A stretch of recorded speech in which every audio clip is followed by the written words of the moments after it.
আল্লাহর উপর ভরসা। গ্রামের এক প্রান্তে থাকত রহিম নামে এক গরিব কৃষক।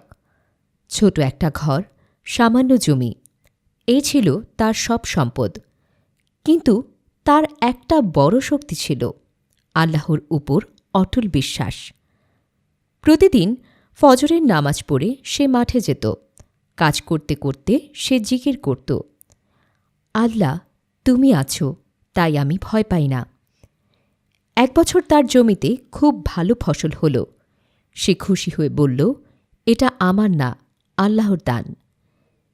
কিন্তু হঠাৎ একদিন রাতে ভয়ঙ্কর ঝড় শুরু হল। বজ্রপাত, বৃষ্টি, বাতাস সব মিলিয়ে পুরো মাঠ নষ্ট হয়ে গেল।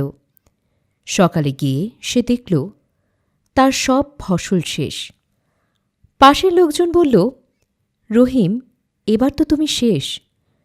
রহিম একটু চুপ করে আকাশের দিকে তাকিয়ে বলল, যিনি দিয়েছেন তিনিই নিয়েছেন, নিশ্চয়ই এর মধ্যে ভালো কিছু আছে। কয়েকদিন পর পাশের গ্রামের এক ধনী জমির মালিক তার কথা শুনে তাকে ডেকে নিল।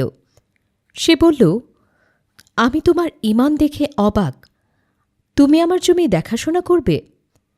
রহিম কাজ শুরু করল। কয়েক বছরের মধ্যে সে নিজের জমিও কিনে ফেলল। সেদিন সে কেঁদে বলেছিল, হে আল্লাহ, তুমি আমার কাছ থেকে কিছু নিয়েছিলে, কিন্তু তার চেয়ে অনেক বেশি দিয়েছ। শিক্ষা: আল্লাহর ওপর ভরসা করলে ক্ষতিও কখনো আশীর্বাদ হয়ে আসে।